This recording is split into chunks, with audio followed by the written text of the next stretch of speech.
Hola, hola. Hola, ¿cómo les va? ¿Ahora ¿Todo sí? bien?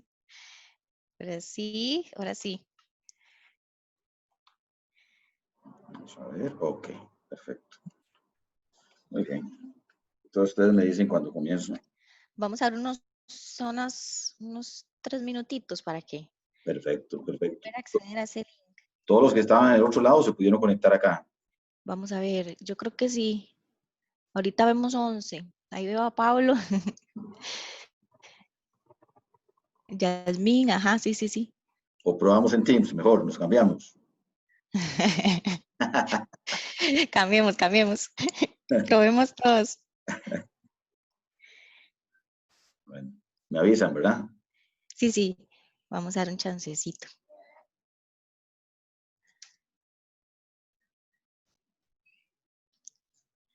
Igual ya les borré el de Google Meet, entonces no se van a poder meter ahí. Perfecto.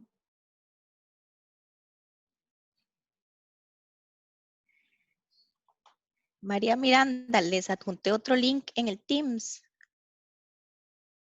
que la veo todavía conectada en el Meet. Ya se salió.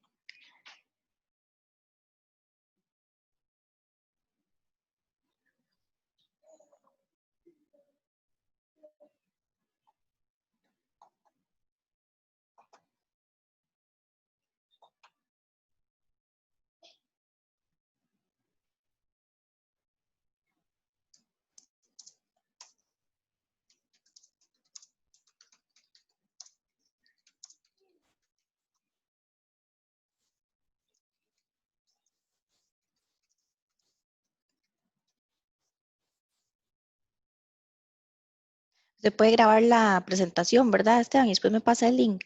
Sí, yo ya la tengo grabada Ok. y, bueno, yo te la había enviado y está en YouTube. Ah, bueno. Entonces te envío ese link y ven la otra para no bajar esta. Ok, ok, Ya perfecto. de por sí ya me la sé de memoria, entonces siempre me sale igual.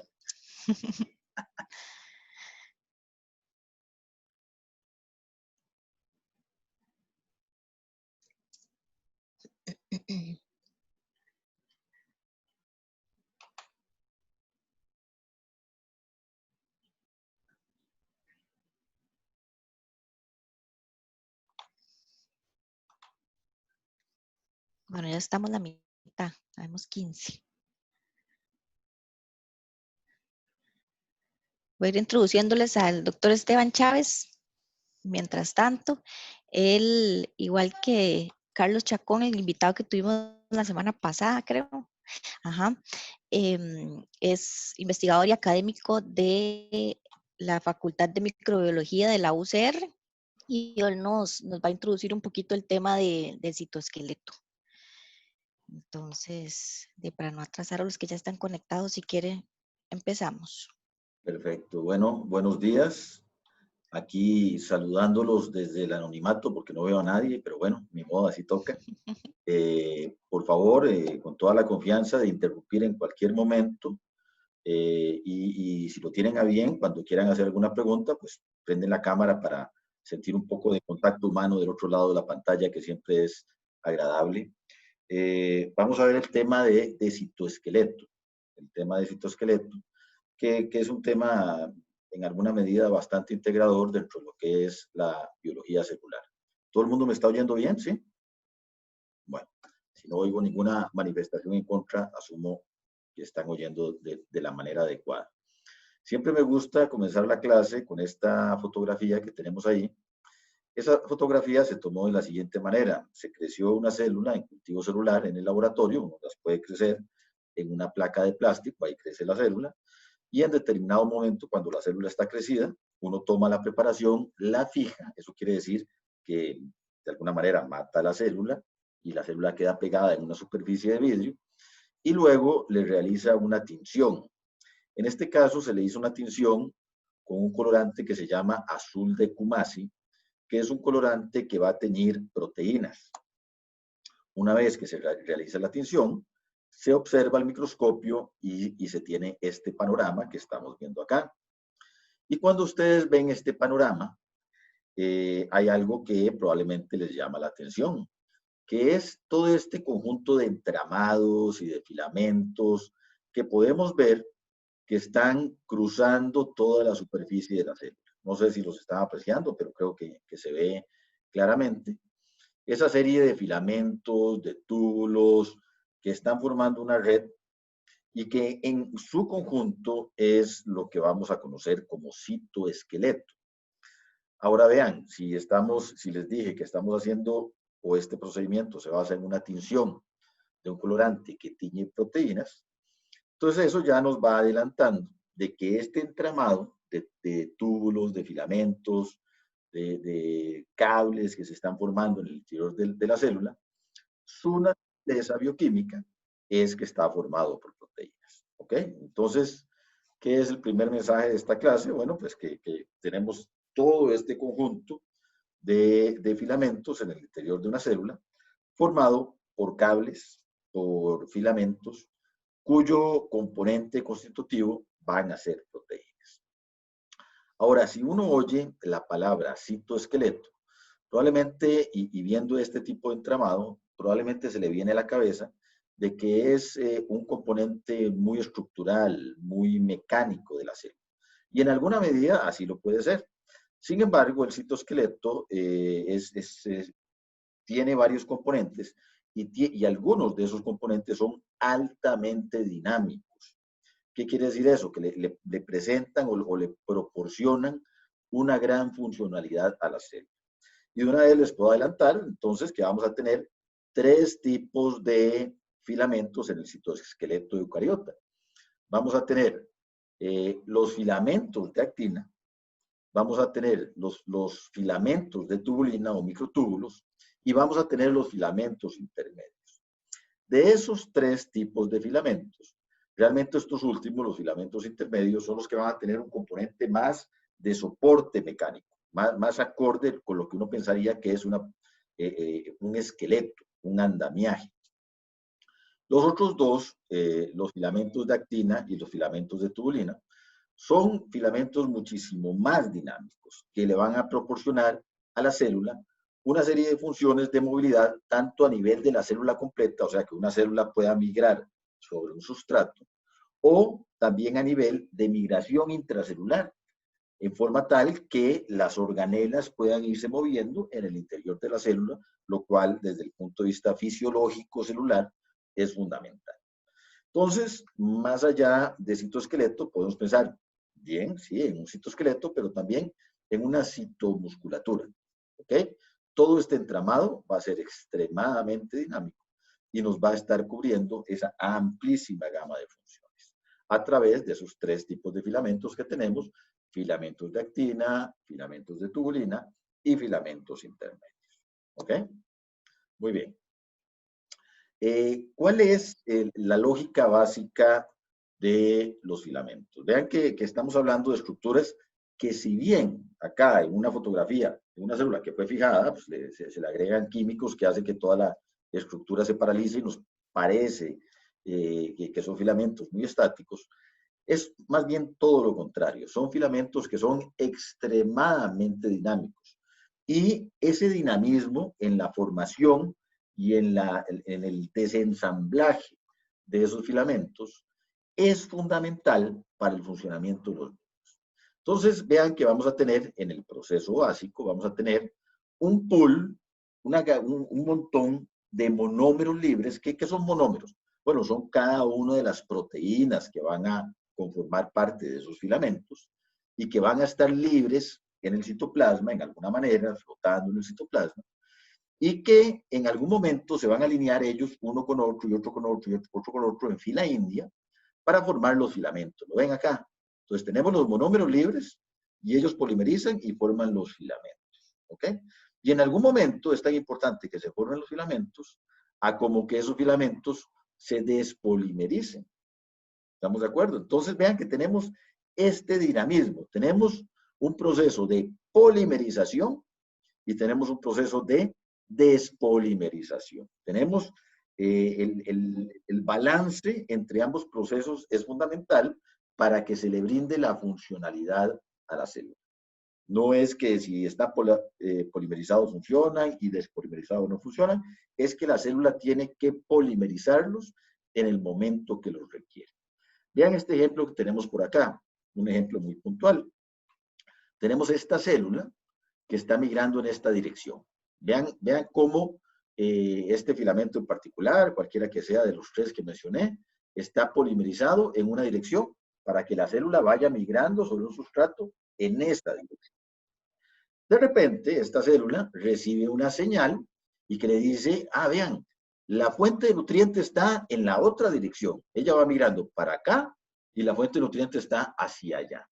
Entonces la célula dice, no, oye, yo tengo que ir donde está la comida, donde está el nutriente, ¿verdad? Lo que necesito. Entonces, ¿qué es lo que hace la célula? Dice, no, tengo que migrar en otra dirección.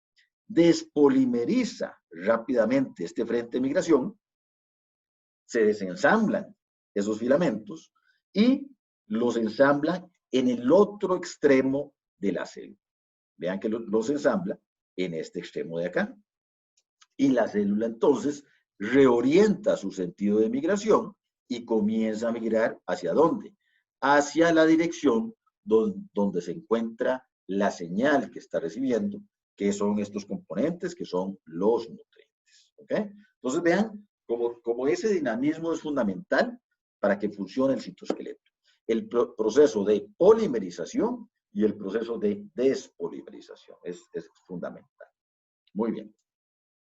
Entonces, como tenemos un proceso de polimerización y despolimerización, tenemos que entenderlo un poco en detalle para ir desgranando la lógica del funcionamiento del citoesqueleto. Vean acá, aquí tenemos los monómeros. Cada una de estas bolitas va a ser uno de los monómeros que forma un filamento en particular. Todavía no estamos viendo diferentes tipos de filamentos, estamos viendo los principios generales. Entonces, tenemos un monómero que se asocia con otro monómero, que se asocia con otro monómero, y así sucesivamente. Y entre ellos se están formando enlaces que están representados acá por estas rayitas rojas. ¿Ok? Entonces, esta fila de monómeros es lo que vamos a conocer como un protofilamento. Un protofilamento que está estabilizado por estos monómeros, por estos enlaces que tenemos acá. Y si pensamos primero, ¿cuál será la naturaleza bioquímica de esos enlaces? Serán, ustedes ya llevaron el curso de bioquímica, creo que el semestre pasado, ¿serán enlaces covalentes que son extremadamente fuertes y estables? ¿O serán enlaces no covalentes que también pues, tienen cierta afinidad, pero no son tan fuertes como un enlace covalente? ¿Y cuál será la naturaleza? Si uno piensa en esa pregunta, de repente uno ve el citoesqueleto, uno lo ve ensamblado por toda la superficie de la célula y uno piensa en las funciones de sostén, de soporte mecánico. Uno podría tener la tendencia a pensar de que estos enlaces son de naturaleza covalente. Pero tal vez si recuerdan ustedes del curso de bioquímica del semestre pasado, los enlaces covalentes para formarlos requieren la participación de otros componentes, como por ejemplo enzimas. Y para desensamblarlos también requieren la participación de enzimas. Entonces imagínense que en el proceso tan dinámico que acabamos de ver, si requiriéramos la participación de otras enzimas, este proceso tal vez no sería tan dinámico. Y eso nos lleva a la conclusión de que realmente estos son enlaces no covalentes. ¿Estamos de acuerdo? Hay cambios conformacionales, cambios alostéricos en los monómeros en algún momento en particular, que hace que un monómero se asocie con otro y otro con otro y otro con otro, de una forma no covalente. Y esto es importante que lo tengamos en cuenta. ¿Ok? Entonces, tenemos una serie de enlaces no covalentes que van a estar estabilizando al filamento. Ahora, si nos hacemos la siguiente pregunta, vamos a ver, ¿cuánta energía tenemos que invertir para romper este filamento a la mitad? ¿Okay? ¿Y cuánta energía tenemos que invertir para tomar el último monómero de ese filamento y sacarlo de esa fila india que tenemos ahí? ¿Será la misma cantidad de energía en ambos casos o será diferente? ¿Será que en alguno de los casos requerimos más energía que en el otro? Bueno, si ustedes piensan en eso y piensan que en realidad en ambos casos lo que estamos haciendo es rompiendo uno de estos enlaces covalentes que es exactamente de la misma naturaleza, la respuesta correcta es que en ambos casos vamos a invertir la misma cantidad de energía.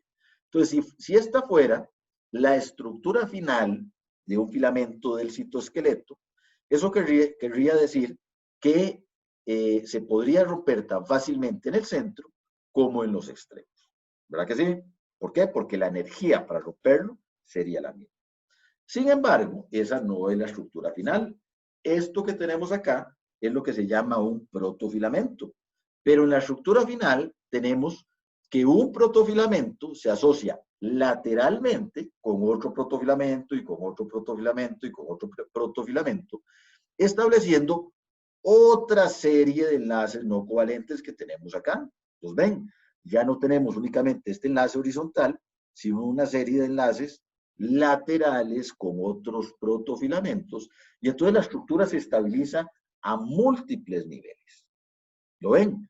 Tenemos los enlaces de los monómeros del protofilamento y tenemos los enlaces de los monómeros con monómeros de protofilamentos vecinos. Entonces tenemos una serie de enlaces que van a estabilizar totalmente la estructura. Entonces, si en este momento nos hacemos la pregunta, ¿cuánta energía tenemos que invertir para romper el filamento en el medio, ya el filamento completo? ¿O cuánta energía tengo que invertir para tomar un monómero que está en el extremo y sacarlo de ese filamento?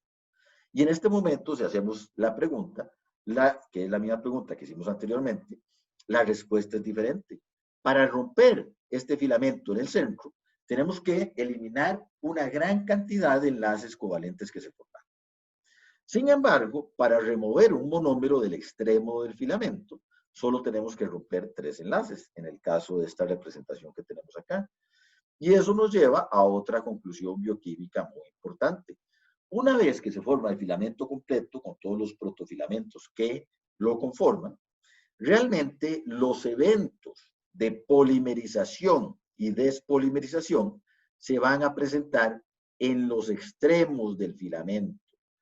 ¿Estamos de acuerdo? Los filamentos van a crecer por incorporación de monómeros en el extremo y van a decrecer por salida de los monómeros en el extremo. Y eso es muy importante entenderlo, porque este evento que tenemos acá, muy dinámico, de polimerización, es crecimiento en los extremos, y despolimerización sería salida de los monómeros de los extremos. Eso es un concepto muy importante que vamos a aplicar a lo largo de la clase. ¿Ok?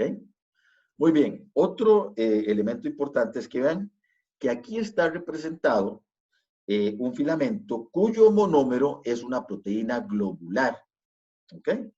Pero también, recuerden ustedes de bioquímica, que hay proteínas que tienen una característica no globular, sino más bien fibrosa, como por ejemplo podría ser el colágeno. Y vean que si el monómero que conforma al filamento, en lugar de ser globular, es fibroso, la cantidad de enlaces laterales que se puede formar entre los diferentes protofilamentos es muchísimo mayor. Y al ser mucho mayor, ustedes se pueden imaginar que es un filamento muchísimo más estabilizado.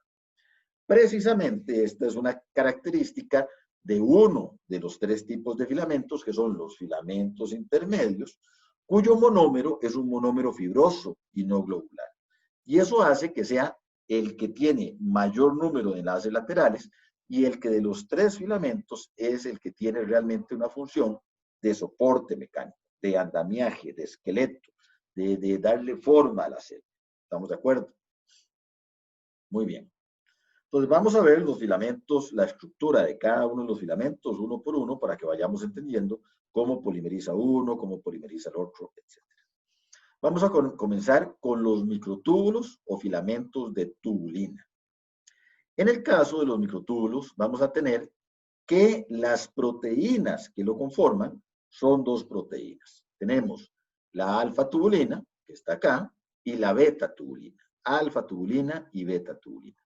Vean que si ustedes ven la estructura tridimensional de estas proteínas, son bastante parecidas. Y de hecho son proteínas homólogas que tienen un alto grado de identidad. Son proteínas que si usted agarra la secuencia, se parecen mucho entre ellas. Sin embargo, son proteínas diferentes, codificadas en genes diferentes.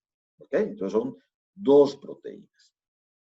Y esas dos proteínas, una vez que se sintetizan en el citoplasma, ellas van y se asocian una con la otra y van a estar siempre presentes en forma de heterodímero.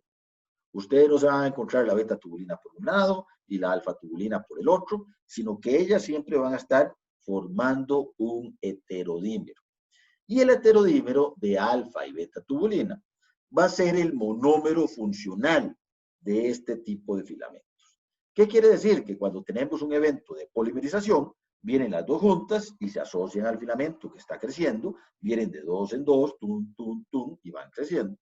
Y cuando hay una despolimerización, a partir de los extremos, salen las dos, no sale una sola. ¿Ok? Y el monómero de tubulina libre en el citoplasma va a estar conformado por el heterodímero, las dos siempre en el citoplasma ahí flotando. ¿Ok? Entonces es un heterodímero. Ahora vean que cada una de estas tubulinas, cada uno de los miembros de ese heterodímero, tiene esta molécula que está representada acá, y esa molécula corresponde a GTP, guanosina trifosfato. ¿Okay? ¿Recuerdan ustedes ese tipo de nucleótidos que tienen 3 fosfatos en su estructura? Recuerden que el GTP, si sufre la hidrólisis del último fosfato, ¿se convierte en qué? Se convierte en guanosina difosfato, GDP. ¿Ok? Y generalmente, no sé si recuerdan, pero generalmente las proteínas que unen GTP tienen una actividad enzimática asociada. Y esta actividad enzimática es que son GTPasas. O sea, generalmente cualquier proteína que une GTP, ella misma tiene la habilidad de cortar el último fosfato del GTP y convertirlo en GDP. Entonces son enzimas hidrolíticas con una actividad GTPasa. Bueno, resulta que ambas, la alfa-tubulina y la beta-tubulina, unen GTP, pero de las dos, solo una tiene actividad GTPasa. Solo la beta-tubulina es GTPasa. La alfa-tubulina no tiene actividad de GTPasa. Une al GTP, pero no lo hidroliza. Entonces es un componente, pensemos lo que es un componente estructural, nada más de la estructura de la proteína. En el caso de la beta-tubulina, pues sí, el proceso de hidrólisis del GTP tiene un impacto muy importante en el proceso, en el control de la polimerización y la despolimerización. Y eso lo vamos a ver ahorita, ¿ok? Pero entendamos esto de entrada. Muy bien. Entonces vean como un heterodímero se asocia con otro, y se asocia con otro, y se asocia con otro, para formar un protofilamento. ¿Ok? Y 13 protofilamentos se asocian lateralmente de forma cilíndrica para formar el microtúbulo completo. ¿Entienden? Entonces, un protofilamento con otro, con otro, con otro, y va formando un cilindro. 13 de esos conforma el protofilamento. Si ustedes realizan un corte transversal o lo ven desde arriba o desde abajo, van a observar esta conformación. Los 13 protofilamentos acá, formando el cilindro, los 13 protofilamentos. Y en el interior un lumen, un espacio vacío, un hueco, ¿verdad? Entonces, esa es la estructura que tiene el filamento completo de tubulina. Ahora vean una cosa interesante. Si ustedes se asoman por abajo o si se asoman por arriba, ¿qué ven? ¿Cosas diferentes o cosas iguales? Bueno, resulta que se ven cosas diferentes. Si ustedes se asoman por abajo, lo que se observa son estas subunidades y esta subunidad corresponde a alfa-tubulina. Si se asoman por arriba, ven esta subunidad y esta subunidad corresponde a beta-tubulina. ¿Cuál es el mensaje acá? Que si ustedes se asoman por un lado o se asoman por otro lado, son cosas diferentes. Los extremos de los filamentos de tubulina son diferentes. Eso quiere decir que estos filamentos tienen una naturaleza polar. ¿Qué significa que sea polar? Que un extremo es diferente al otro. Vean que este extremo se conoce como extremo más, ahorita vamos a ver por qué se llama extremo más, y este extremo se conoce como extremo menos. Entonces es otra característica importante de los filamentos de tubulina. Son filamentos con extremos diferentes, son filamentos polares. Muy bien. Filamentos de actina. En el caso de la actina, el monómero es el monómero funcional. Tenemos una molécula, que es la molécula de actina, por eso el filamento de actina recibe su nombre, porque el monómero que lo conforma se llama actina. Y es una molécula que, a diferencia de la tubulina, le gusta andar sola, no anda en un heterodímero. Entonces ella solita pasa a formar parte de la estructura del protofilamento que está creciendo, y ella solita sale y se libera de ese protofilamento. ¿Ok? Entonces, el monómero es un monómero funcional. En este caso, vean que un monómero se asocia con otro, y este con otro, y este con otro, para ir formando un protofilamento. ¿Ok? Y un protofilamento se asocia de forma helicoidal con otro protofilamento. Se van enrollando, así como si fueran unas culebras, unas serpientes, para formar el filamento completo. Entonces, si un filamento de tubulina está formado por 13 protofilamentos, un filamento de actina está formado por 2 protofilamentos. Entonces, vean, si ustedes analizan estas fotografías por microscopía electrónica y ven el diámetro de uno y otro filamento, vean cómo los microtúbulos son mucho más gruesos que los filamentos de actina. Comparan la diferencia en el ancho, en el diámetro. ¿Ok? Bueno, resulta que el tercer tipo de filamento, que se llama filamento intermedio, recibe su nombre precisamente porque tiene un grueso intermedio entre la tubulina y la actina. La tubulina es muy gruesa, la actina muy delgada, y el otro tipo de filamento cae entre los dos. ¿Ok? Los filamentos de actina, al igual que los filamentos de tubulina, los filamentos de actina también son filamentos polares. Si ustedes observan este extremo del filamento, van a observar esta parte de la molécula de actina. Esta parte de la molécula de actina, que es la parte donde tiene una invaginación, una pequeña cueva, donde también se asocia un nucleótido trifosfato. En este caso no es GTP, sino ATP. Si ustedes observan este extremo del filamento, van a ver esta parte de la proteína, que es el extremo más, en el cual, por la conformación terciaria, es el extremo donde coinciden el extremo amino terminal y el extremo carboxilo terminal, desde el punto de vista tridimensional. Entonces, vean que son filamentos polares, al igual que los filamentos de tubulina. ¿Okay? Muy bien. ¿Qué es eso de extremo más y extremo menos? Ya vimos que uno es diferente del otro, tanto la tubulina como la actina. Son filamentos polares. ¿Por qué son diferentes? Vean este experimento tan interesante que se realizó. Si usted toma un microtúbulo y lo estabiliza, y usted lo puede estabilizar en el laboratorio, induciendo artificialmente enlaces covalentes, entonces no permite que depolimericen, echa un chonco ahí de tubulina, por decirlo así, en un tubo de ensayo, y añade subunidades libres de tubulina y deja que la reacción transcurra por cierto tiempo, y luego la fija y la ve por microscopía electrónica, se va a observar este panorama. Esto grueso que tenemos aquí fue el núcleo de tubulina que añadimos inicialmente. Y estos filamentos delgados corresponden a lo que se acaba de formar durante el proceso en el cual hicimos el experimento. Y lo que vemos es que en ambos extremos hubo polimerización. ¿Lo ven? De este lado del núcleo de tubulina que agregamos, se hicieron filamentos, y de este lado también se hicieron filamentos. Entonces, en ambos extremos tenemos la capacidad de tener polimerización. Sin embargo, la polimerización fue mucho más rápida en este extremo que en este otro extremo. Y por eso tenemos que el hecho de que en los filamentos de actina y en los filamentos de tubulina tengamos extremos diferentes y que a uno le denominemos extremo más y al otro extremo menos, eso se debe a que el denominado extremo más es el que es mucho más dinámico en los eventos de polimerización y despolimerización. Es un extremo mucho más activo, mientras que el extremo menos puede ocurrir polimerización y despolimerización, pero de una forma más lenta. ¿Ok? Entonces, eso es importante. No, el hecho de que sean diferentes per se no es tan interesante como el hecho de que funcionalmente son diferentes. Uno es mucho más dinámico en el proceso de polimerización y despolimerización y el otro es más estático.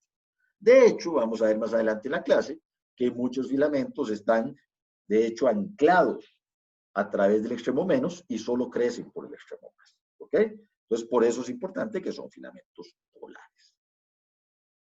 Muy bien.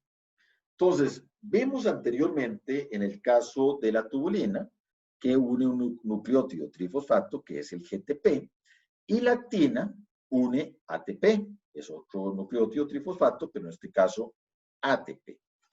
La actina tiene actividad ATPasa y recuerden que la beta-tubulina tiene actividad GTPasa. Esa actividad en ambos casos es importante para controlar el ciclo de polimerización y despolimerización. ¿De qué manera? Veámoslo acá. Tenemos el dímero, el heterodímero de tubulina. Recuerden que ambos tienen unidos GTP, pero la alfa-tubulina no le va a hacer nada a ese GTP. Entonces nos vamos a centrar únicamente en la beta-tubulina. Entonces, cuando la beta-tubulina del heterodímero está cargada con GTP, tiene una conformación tal, una conformación tridimensional tal, que lo que promueve es los eventos de polimerización. Cuando el heterodímero está cargado con GTP, la tendencia es que se asocie al protofilamento que está creciendo y entonces el protofilamento va aumentando su extensión. ¿Ok? Ahora, recordemos que la beta-tubulina, como la mayoría de las proteínas que unen GTP, tiene una actividad intrínseca GTPase. Entonces, en el momento que la beta-tubulina une al GTP, se prende una bomba de tiempo, tic, tic, tic, tic, tic, tic, tic, y esa bomba de tiempo, cuando culmina el tiempo, cuando pasa el cronómetro molecular que tiene esa enzima, la enzima se activa y toma el GTP, le quita, le remueve el último fosfato y lo convierte en GDP. ¿Estamos de acuerdo? Entonces, ¿qué es la lógica de esto? La beta-tubulina une GTP, se prende ese cronómetro y cuando pasa el tiempo, se hidroliza el GTP y el GTP se convierte en GDP.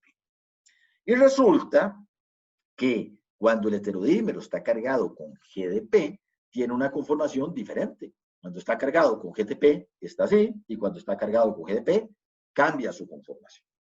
Y esa conformación hace que el heterodímero pierda afinidad por el protofilamento y se libere. Y entonces resulta que la forma cargada con GDP favorece la despolimerización. ¿Ok? Entonces, cuando tenemos GTP, tenemos crecimiento, y cuando tenemos GDP, tenemos decrecimiento o despolimerización.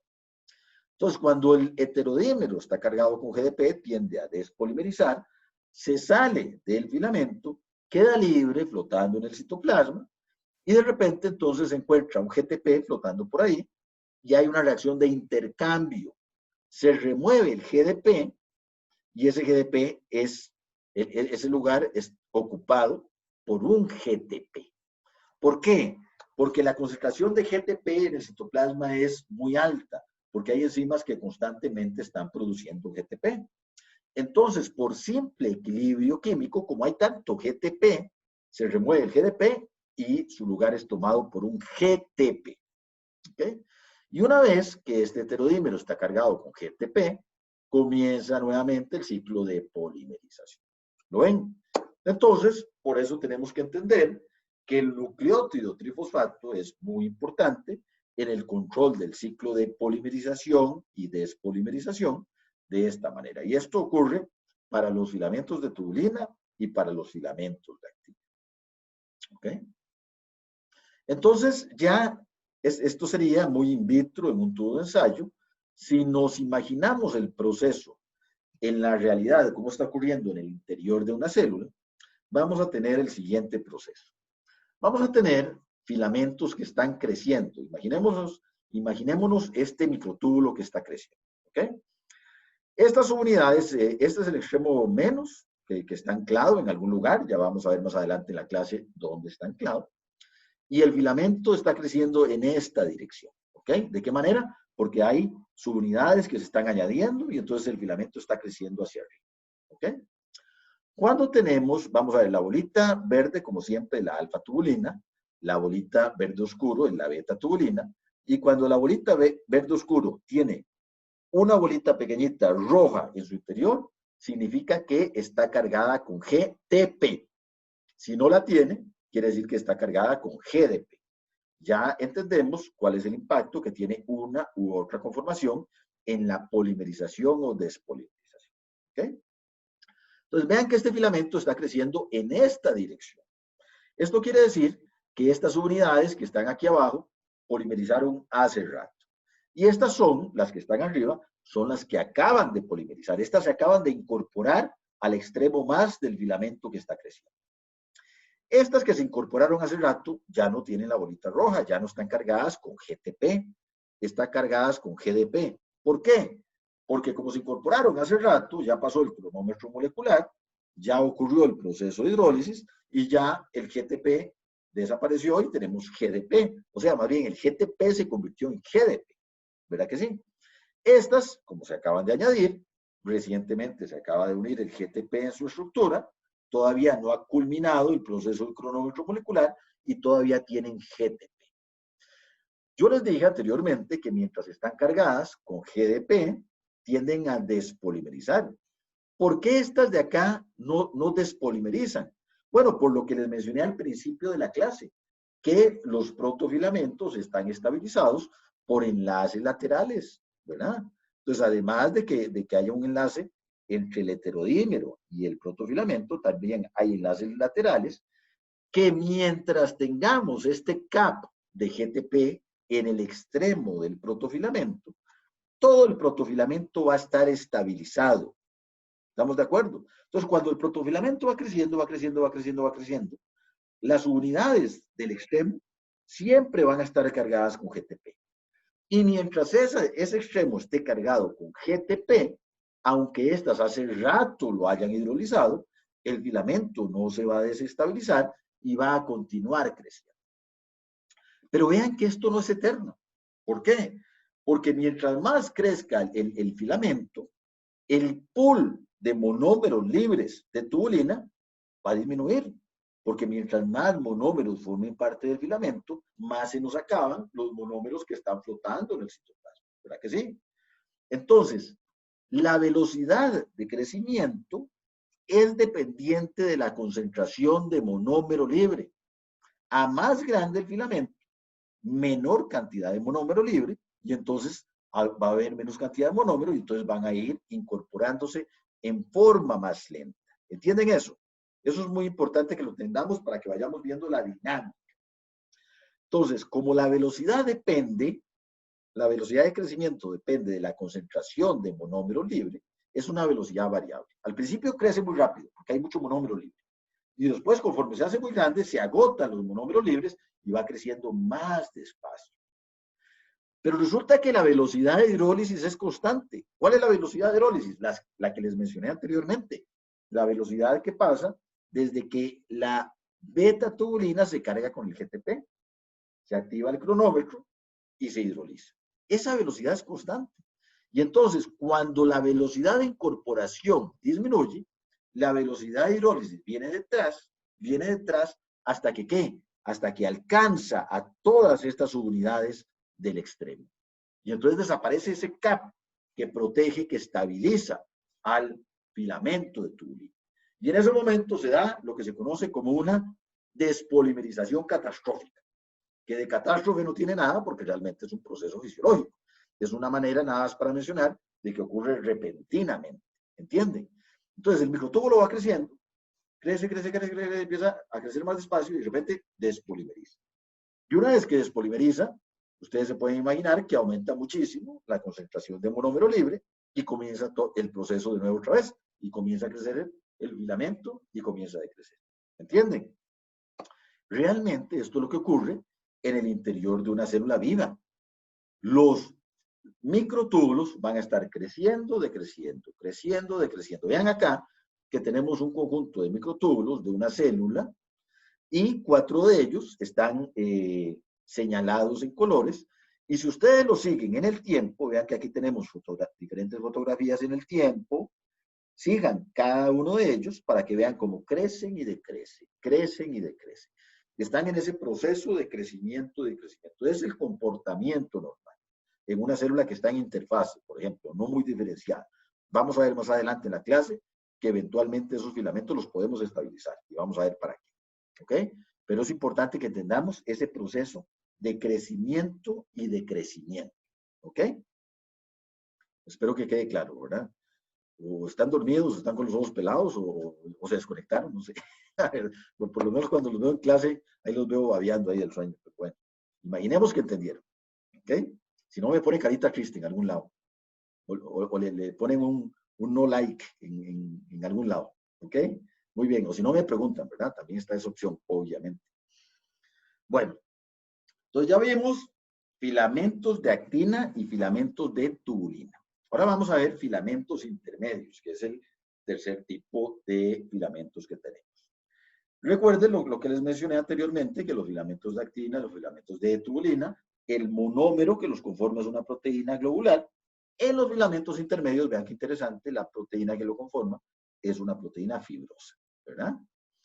Y tenemos que un monómero de un filamento intermedio se asocia con otro monómero para formar un homodímero. En este caso, todas las proteínas son iguales derivadas de un solo gen. Entonces, un monómero se asocia de forma paralela, o sea, con los extremos aminos de un lado, los extremos carboxilo del otro lado, se asocian de forma helicoidal y forma un homodímero. ¿Ok? Y un homodímero se asocia con otro homodímero de forma antiparalela, o sea, extremos aminos de un lado y carboxilos acá, y de este lado carboxilos y aminos, para formar un tetrámero, ¿verdad? Un tetrámero conformado por 4 monómeros de la misma naturaleza, derivados del mismo gen. Bueno, resulta que si el monómero funcional en los filamentos de actina es un monómero, en los filamentos de tubulina es un heterodímero, resulta que en los filamentos intermedios es un tetrámero. Entonces, si la actina anda sola y la tubulina anda de 2 en 2, los filamentos intermedios andan de 4 en 4. ¿Ok? Es un tetrámero. Entonces, el tetrámero es el que pasa a conformar parte del protofilamento, que va a crecer, y el tetrámero es el que sale y deja de formar parte del protofilamento cuando se da el proceso de despolimerización. Ustedes nos encuentran monómeros libres en el citoplasma, nos encuentran homodímeros libres, se encuentran tetrámeros libres. ¿Ok? Este es el monómero funcional. ¿Ok? Primera diferencia. Bueno, segunda diferencia. Primera, la naturaleza fibrosa del monómero. Segundo, que el tetrámero es el monómero funcional. Tercero, si ustedes ven el monómero de este lado o lo ven de este lado, se van a dar cuenta que ven exactamente lo mismo. Y entonces, en el momento que se asocian para formar el protofilamento, si ustedes ven el protofilamento de este lado o lo observan del otro lado, van a ver lo mismo. A diferencia de los filamentos de actina y los filamentos de tubulina, los filamentos intermedios son filamentos no polares, no polares. Y eso tiene un impacto y tiene una relevancia porque, aunado al hecho de que al estar conformados por proteínas fibrosas que son mucho más estables, al ser no polares también son menos dinámicos, no tienen un trinucleótido, un nucleótido trifosfato asociado, no hay una actividad TPasa, no hay una actividad GTPasa, Realmente son estructuras que sus extremos son iguales, están muchísimo más estabilizadas y son menos dinámicas. Los filamentos intermedios son de los tres los que tienen una función dentro de la célula y dentro del conjunto de células, tienen una función de soporte mecánico. ¿Estamos de acuerdo? Y eso marca diferencias muy importantes con la actina y con la tubulina. Muy bien, véanlo acá. Un protofilamento se asocia a 7 protofilamentos más, o sea, 8 protofilamentos se asocian para formar el filamento global. Y es un filamento muy estabilizado, en forma de una cuerda muy gruesa, de esas que se ven en grandes barcos, y es una estructura bastante estable. Vean este experimento que es muy interesante y que nos ilustra el papel de soporte mecánico que tienen los filamentos intermedios. En este caso tenemos un experimento en el cual agarramos cada uno de los filamentos y los sometimos a una fuerza deformativa y medimos qué tanto se deformó. ¿Qué significa eso? Agarramos el filamento, lo agarramos de un extremo, lo agarramos del otro extremo y tratamos de deformarlo, tratamos de jalarlo y medimos qué tanto responde con su cambio en longitud a la fuerza que le estamos metiendo. ¿Ok? Entonces vean los filamentos de actina.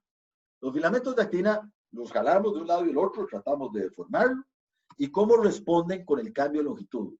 ¿Mucho o poco? No se deforman mucho. Son muy rígidos, ¿verdad? Entonces usted trata de deformarlo y él no cambia su longitud, es rígido. Y rama que no se dobla, se quiebra, ¿verdad? Entonces, en este momento, con esa fuerza deformativa, ¡clac!, se le quebró. No aguantó mucho, no cambió su longitud y se quebró. Vean los microtúbulos. Los microtúbulos son como un chicle, como una liga. Le mete una fuerza deformativa y se deforma grandemente. Veanlo acá. Con esta poca fuerza deformativa, cambia su longitud enormemente. Y aguantan mucho menos que los filamentos de actina. Tampoco son un filamento de soporte mecánico. Ya está claramente ejemplificado. Vean el comportamiento de los filamentos intermedios. Ustedes los empiezan a jalar y van adaptando su longitud, su tamaño, lo van adaptando a la fuerza que usted le introduzca. Y al menos en las condiciones de este experimento, no llegan a romperse. Son filamentos mucho más estables, mucho más fuertes que los filamentos de actina y los filamentos de tubulina. Muchísimo más estables. ¿Lo ven? Entonces, de los tres filamentos que tenemos, los filamentos intermedios son los que tienen una función de soporte mecánico, a diferencia de los filamentos de actina y los filamentos de tubulina. ¿Ok? Vean qué interesante, también dentro del marco de esta función. En esta fotografía, que es una fotografía por microscopía de fluorescencia, en la cual teñimos con dos colores una monocapa de células. ¿Qué es una monocapa de células? Agarramos células en el laboratorio, las colocamos sobre una superficie plástica y dejamos que crezcan, que se multipliquen. Y cuando ya hay muchas, entonces las células se están pegando unas con otras, están lo que se llama a confluencia, están confluentes. ¿Okay? Hay asociaciones entre célula y célula. ¿Okay? En ese momento se fijó esta preparación de células y se realizó una inmunofluorescencia para teñir dos estructuras diferentes con dos colores diferentes. Utilizamos la tinción en verde para teñir filamentos intermedios y utilizamos una tinción en azul, que es esta que vemos acá, para teñir una proteína de membrana plasmática. Entonces, ¿qué es lo que estamos viendo acá? Esta es la membrana plasmática de una célula y este es el conjunto de filamentos intermedios de esta célula. En el centro está el espacio que es ocupado por el núcleo. ¿Ok? Entonces, esto es una célula, esta es la célula vecina, esta es otra célula, aquí tenemos otra célula y así sucesivamente. ¿Qué llama la atención de esta fotografía con respecto a los filamentos intermedios? ¿Qué les llama la atención? Bueno, si uno lo ve con detalle, uno ve todo el entramado de filamentos intermedios y de repente uno ve, mira, qué interesante, ve, los filamentos intermedios de esta célula vienen, terminan acá y como que prosiguen en la célula vecina. ¿Lo ven? Vean acá, aquí tenemos un filamento intermedio, muere aquí y aquí comienza en la siguiente célula. Y así sucesivamente. Si ven ese patrón, se repite a lo largo de toda la monocapa de células que están conformando esta estructura. Y esto nos lleva a un mensaje muy importante.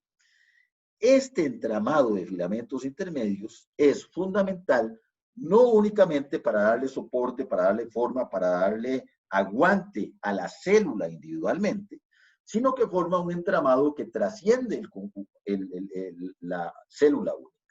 Trasciende esa célula y le da soporte mecánico al tejido como un todo.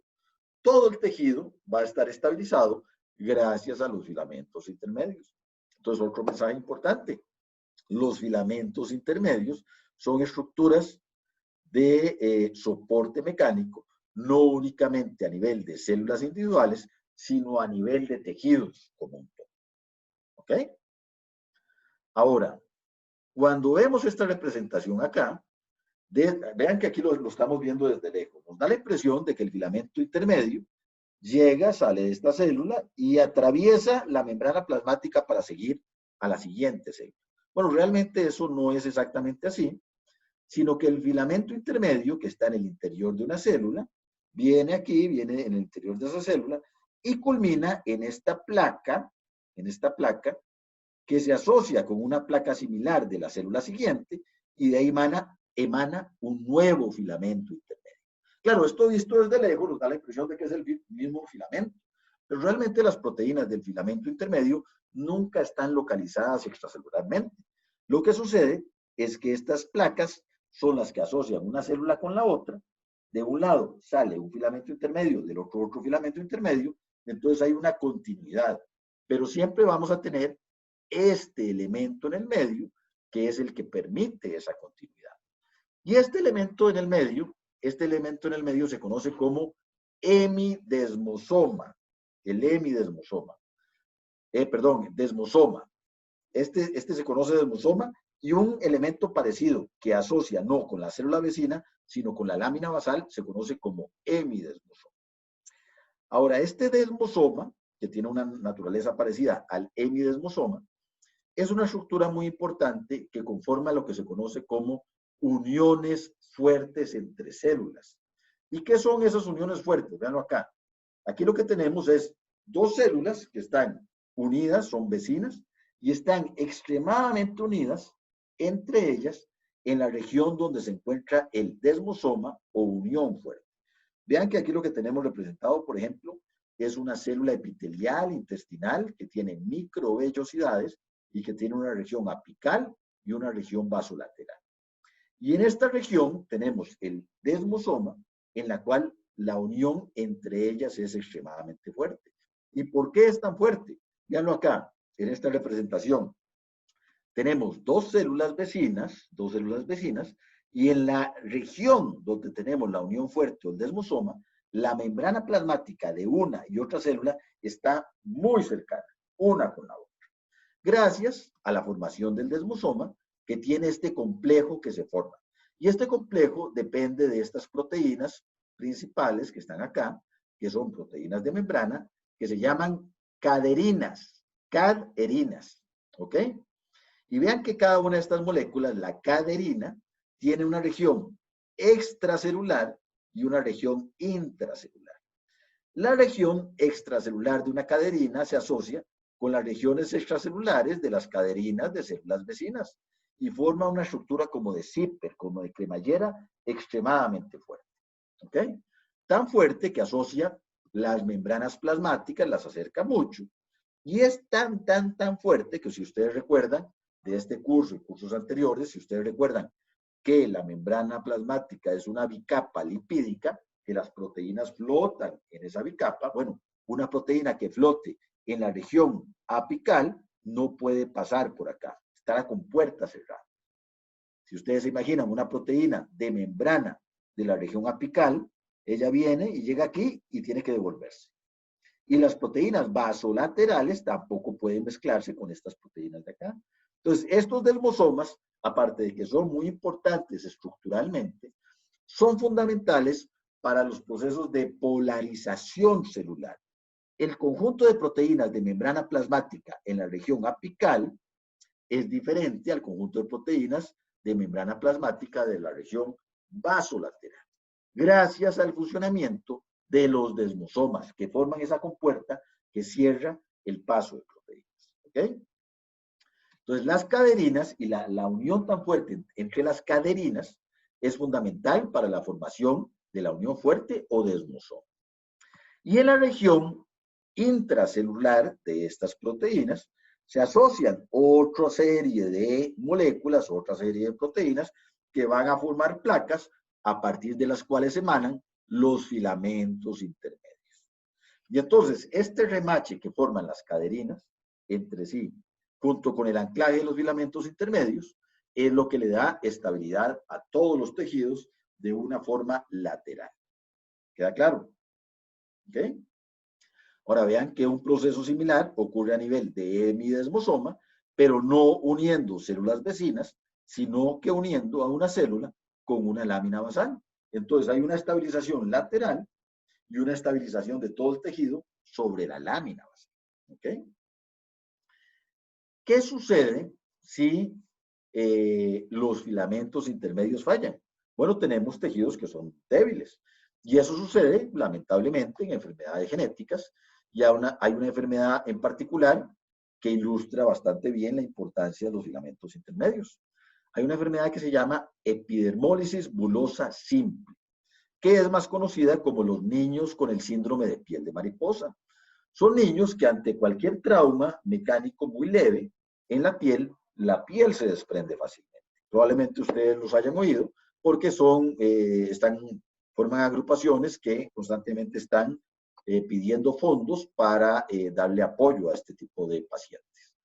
En estos pacientes, la piel, como les digo, debido a un defecto genético en un filamento intermedio que se llama queratina, la piel ante cualquier insulto mecánico muy leve se desprende y entonces son niños que están llenos de llagas y que los dedos, es típico que los dedos se les fusionen, porque como los dedos tienen un roce entre ellos, se forman llagas y después la piel comienza a fusionar. ¿Okay? Son características patológicas muy lamentables, pero que nos ilustran bastante bien la importancia y la relevancia de los filamentos intermedios en la estabilización no solo de células individuales, sino de tejidos. ¿Ok? Muy bien. Ahora, los filamentos intermedios, a pesar de que no son tan dinámicos como los filamentos de actina y los filamentos de tubulina, también en ciertos momentos responden de una manera ágil a las necesidades de la célula. Vean en este caso, el núcleo de la célula está estabilizado, la cobertura nuclear está estabilizada por un conjunto de filamentos intermedios que se llaman lamininas nucleares.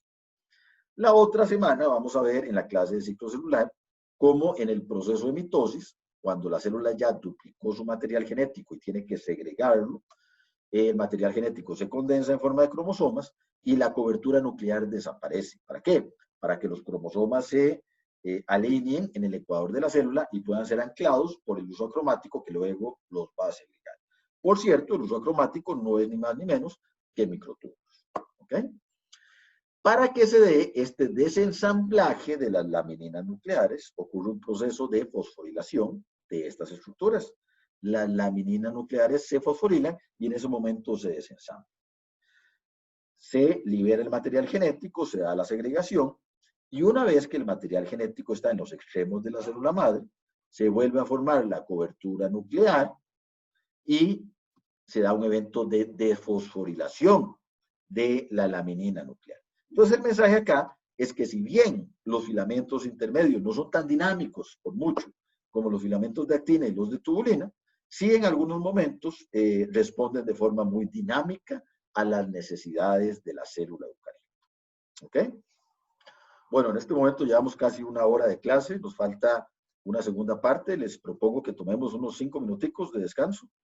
¿Está bien? Sobre todo, yo tengo que descansar, ustedes deben estar durmiendo del otro lado, pero bueno, no importa. Me dan 5 minuticos y en 5 minutos seguimos con la segunda parte de la clase, que durará media hora, 40 minutos. ¿Ok? Gracias, Esteban. Entonces nos vemos Ok. en 5. Ahora nos vemos en 5. Pura vida.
Hola, hola, ya volví. ¿Están despiertos? A ver. Seguimos. ¿Ya volvieron? Muy bien. Voy a asumir que están ahí, entonces. Nadie me dijo nada, solo Amanda hizo así. Es la única que está poniendo atención porque le toca nada más. Muy bien, bueno, muchas gracias. Vamos a seguir. Entonces vean que ya se me pegó la presentación. Suave. Tengo que dejar de compartir y arrancar otra vez. Voy de nuevo.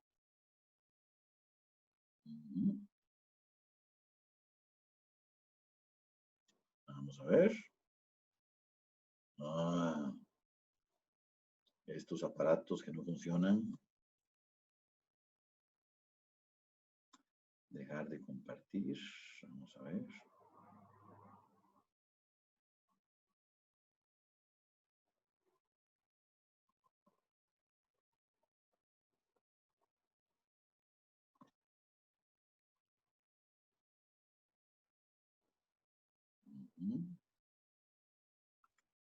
Muy bien, ya tenemos movilidad de nuevo. Excelente, vamos a continuar.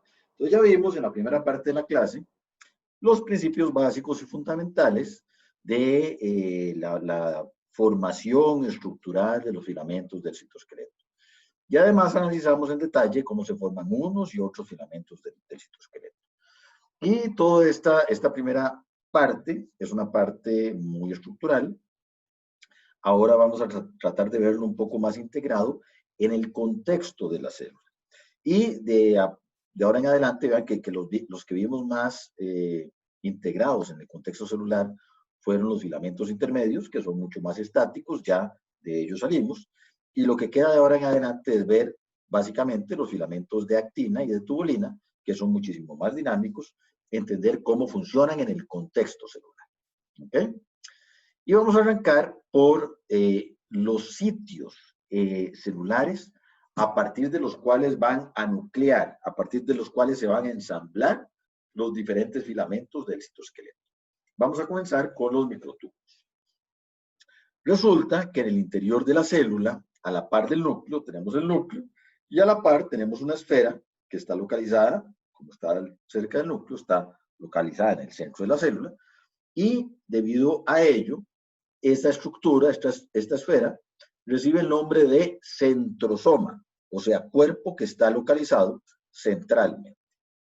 Entonces, tenemos un centrosoma, que es esta esfera, y este centrosoma en su interior tiene dos cilindros que están acomodados en forma perpendicular, que se conocen como centriolos. ¿Ok? La superficie de la célula está tapizada por una serie de anillos que se conocen como anillos de gamma tubulina. ¿Ok? Vean cómo tenemos esta esfera que tenemos acá, tenemos todos estos anillos de gamma tubulina, y de cada uno de los anillos de gamma tubulina va a emanar un microtúbulo. ¿Ok? Entonces tenemos la esfera, que está en el interior, en el centro de la célula, y tenemos la serie de anillos de gamma tubulina, y a partir de cada uno de esos anillos está anclado un microtúbulo que está emanando. Entonces se lo pueden imaginar como forma de un alfiletero, ¿verdad? Tenemos esta estructura central y microtúbulos emanando en todas las direcciones. Vean que los microtúbulos van a estar anclados en esos anillos de gamma tubulina por el extremo menos del microtúbulo. Y el extremo más va a estar proyectado hacia el exterior de la célula. ¿Lo ven? Entonces tenemos la esfera, tenemos el centrosoma y microtúbulos que están anclados por todos lados. Esos microtúbulos, ¿cómo los vamos a encontrar? Los vamos a encontrar en una célula que no esté diferenciada, una célula que no tenga los microtúbulos estabilizados. Vamos a encontrar que esos microtúbulos van a estar creciendo, decreciendo, creciendo y decreciendo. ¿Ok? Esa es la estructura normal. Muy bien. Entonces, la estructura de nucleación de los microtúbulos es el centrosoma, una estructura central. Los microtúbulos están anclados por el extremo menos y el extremo más está proyectado hacia el exterior de la célula. En el caso de la actina, también tenemos un sitio de nucleación, pero no es un sitio de nucleación central. Más bien es un sitio de nucleación periférico. el sitio de nucleación de la actina es la membrana plasmática, la porción interna de la membrana plasmática. Vean en este experimento acá, tomamos una célula eucariota y la microinyectamos con sus unidades de actina marcadas fluorescentemente en rojo. ¿Ok? Las microinyectamos y esas unidades rápidamente fueron y se localizaron en la membrana plasmática. ¿Lo ven acá? Esta célula recién microinyectada tiene este montón de actina en la membrana plasmática, pero la que acabamos de microinyectar se localiza rápidamente en la membrana plasmática. Entonces, mientras que en los microtúbulos el sitio de nucleación es una estructura central, en los filamentos de actina el sitio de nucleación es una estructura periférica que es la membrana plasmática. Muy bien. ¿A partir de qué estructura van a nuclear los filamentos de actina? Bueno, a partir de estas proteínas ARP2 y ARP3 que van a formar el complejo ARP. Y noten como ARP2 y ARP3 son bastante parecidas estructuralmente a la actina. Nuevamente son proteínas homólogas a la actina con un alto grado de identidad. Esas dos proteínas forman este dímero y este dímero de ARP permite que se ancle en su interior el extremo menos del filamento de actina y el extremo más va a polimerizar en la otra dirección. Entonces esos complejos ARP, aquí en este dibujo tal vez falta la representación de la membrana plasmática. La membrana plasmática estaría acá. El complejo ARP está localizado en la membrana plasmática. El filamento de actina se pega por el extremo menos y el extremo más se proyecta hacia el interior de la célula. ¿Estamos de acuerdo? Entonces, mientras en los filamentos de tubulina el extremo más se proyecta hacia el exterior, en los filamentos de actina el extremo más se proyecta hacia el interior de la célula. ¿Ok? Muy bien. Vean que el complejo ARP va a estar pegado no únicamente en la membrana plasmática, que la tenemos que visualizar acá, sino que también un complejo ARP se puede pegar a otro filamento de actina que ya está creciendo. Y entonces esto produce ramificaciones de actina hacia el interior de la célula. ¿Por qué? Porque a partir de cada uno de estos complejos ARP puede emanar un nuevo filamento de actina proyectado hacia el interior de la célula. Entonces, ¿cuál es el mensaje acá? Primero, sitios de nucleación. El sitio de nucleación de los microtúbulos es el centrosoma, de la actina la membrana plasmática. Segundo, en ambos casos, en el sitio de nucleación está anclado el extremo menos. ¿Estamos de acuerdo? Y por último, el extremo más está proyectado hacia el exterior en los filamentos de tubulina y hacia el interior en los filamentos de actina. ¿Ok? Entonces, vean que acá tenemos proteínas que le están dando funcionalidad a los diferentes filamentos del citoesqueleto. Las proteínas ARP permiten la nucleación de los filamentos de actina y la proteína gamma tubulina, que está en estos anillos, permite la nucleación de los filamentos de actina. Entonces, primer mensaje clave, proteínas que permiten la nucleación de los filamentos.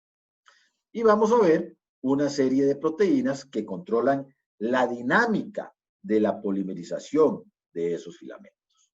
Vean este ejemplo. Proteínas que interaccionan con los monómeros libres. Proteínas que interaccionan con los monómeros libres. Resulta que la actina que va a estar libre en el citoplasma está libre porque no forma parte del filamento, pero no está tan libre. Realmente ustedes no se encuentran actina libre en el citoplasma. Se van a encontrar que la actina va a estar secuestrada por la timosina. ¿Okay? La actina no va a estar sola, sino que no va a pasar a formar parte del filamento porque hay otra proteína que la está secuestrando, que es la timosina. ¿Okay? Resulta que hay otra proteína que se llama profilina. Y esta profilina, cuando se activa la profilina, compite por unirse por la actina, desplaza a la timosina, toma la actina e induce su incorporación en el filamento. ¿Estamos de acuerdo? ¿Entienden? Entonces tenemos dos proteínas que interaccionan con el monómero libre Y el balance entre ambas proteínas determina si vamos a tener polimerización o despolimerización. ¿Ok? Si predomina la timosina, que es el estado basal, en cualquier célula que esté en reposo, vamos a encontrar la vasta mayoría de los monómeros libres van a estar secuestrados por timosina, entonces se va a favorecer la no incorporación, la no polimerización. Pero si una célula en algún momento tiene que migrar, entonces se activa la profilina va a desplazar a la timosina y entonces se va a favorecer la polimerización de la actina. ¿Queda claro? Eso lo podemos ver, un bonito ejemplo, es el ejemplo de migración de células del sistema inmunológico para perseguir una bacteria, por ejemplo. No sé si ustedes ya habrán llevado algunos elementos de inmunología, pero si no les puedo adelantar que dentro de nuestro cuerpo tenemos células del sistema inmunológico que se encargan de perseguir a los patógenos, fagocitarlos, o sea, engolfarlos, o sea, meterlos en una vacuola y llevarlos al lisosoma y degradarlos. Es un mecanismo de protección inmunológica. Entonces, por ejemplo, hay una célula que se llama macrófago, que si usted tiene una bacteria acá, el macrófago la detecta, comienza a caminar hacia la célula, la va a engolfar, se la va a comer y la va a degradar. ¿Estamos de acuerdo? Entonces vean acá que tenemos el proceso de migración celular en el cual participan todos estos elementos. Tenemos un macrófago, tenemos una bacteria, y entonces el macrófago tiene que detectar a la bacteria y perseguirla. Tenemos un proceso de migración celular. ¿Cómo detecta el macrófago a la bacteria? El macrófago tiene radares, tiene ojos, tiene oídos. No, no tiene nada de eso. El macrófago lo que tiene son receptores en toda su membrana, que reconocen moléculas bacterianas. Entonces, si tenemos la bacteria acá y tenemos el macrófago acá, ¿cómo hace el macrófago para saber que la bacteria está en esta dirección y no en otra dirección? ¿Cómo sabe el macrófago que tiene que migrar para acá y no para allá o para allá? Bueno, resulta que la bacteria, aunque la bacteria esté acá, la bacteria deja una estela de moléculas que están emanando en todas direcciones, ¿verdad? Es como un olor bacteriano. Vean que los olores que nosotros percibimos no son etéreos. Los olores son moléculas que nos llegan a la nariz, moléculas volátiles que nos llegan a la nariz, derivadas de algún tipo de sustancia, ¿verdad? Entonces imagínense, cualquier sustancia que huela bien feo, pues realmente físicamente esta sustancia volátilmente se les está metiendo en la nariz. Igual sucede con una bacteria. La bacteria emana una estela de moléculas bacterianas que van a ser detectadas por los receptores del macrófago. Pero van a ser detectadas por los receptores del macrófago que se encuentran en esta zona del macrófago. No que se encuentran acá, no que se encuentran acá, no que se encuentran acá. ¿Estamos de acuerdo? Entonces, en el momento que las moléculas de la bacteria interaccionan con los receptores en esta zona se da un proceso de transducción de señal. En esta zona de la célula, al interior, hay un aumento de segundos mensajeros, y en esta zona el aumento de segundos mensajeros activa la profilina, ¿verdad? Entonces, en esta zona del macrófago, al activarse la profilina, en esta zona va a haber polimerización de actina, y entonces el macrófago va a migrar en esta dirección. Por eso el macrófago es capaz de perseguir a la bacteria, engolfarla y destruirla. Gracias a la participación de dos proteínas que interaccionan con los filamentos de actina a nivel de monómero. ¿Entienden? Entonces ya vimos proteínas que permiten que los filamentos nucleen. Ahora vemos proteínas que en el balance de su actividad le dan funcionalidad a los filamentos. Este es un ejemplo, ¿verdad? Como esto hay cientos de ejemplos, ¿ok? Aquí estamos viendo un ejemplo de cómo el balance en proteínas que controlan la polimerización pues, le da funcionalidad a los filamentos de actina. Ahora vamos a ver otro ejemplo de proteínas que interaccionan no con los monómeros libres, sino con los filamentos ya formados. Vean este ejemplo tan bonito y tan particular. Tenemos microtúbulos que van a estar asociados con dos proteínas diferentes, proteínas accesorias. Esta se llama MAP2 y esta se llama Tau, dos proteínas diferentes. Amanda, le vamos a hacer un pareo con todas estas proteínas para que se las aprendan de memoria. ¿Te parece? Ok, muy bien, excelente. Entonces vean qué interesante. Resulta que los microtúbulos en una sola célula, en las neuronas, los microtúbulos van a estar estabilizados. Yo les mencioné que en un centrosoma, en una célula en interfase no diferenciada, los microtúbulos están creciendo y decreciendo. Pero en las células diferenciadas, en algún momento el microtúbulo se estabiliza. Y resulta que una neurona, que es una célula bastante estabilizada, tiene microtúbulos estabilizados en sus dos estructuras. Una neurona o una célula del sistema nervioso tiene lo que es un axón y tiene lo que son dendritas, ¿verdad? Recuerdan ustedes, yo no sé si ya llevaron fisiología y esos cursos, ya conocen cómo funciona una neurona. Espero que sí, ¿verdad? Están en fisio 1 ahorita. Ok. Pero sí, ya creo que tienen avanzado. Y la neurona la han visto en anato y así.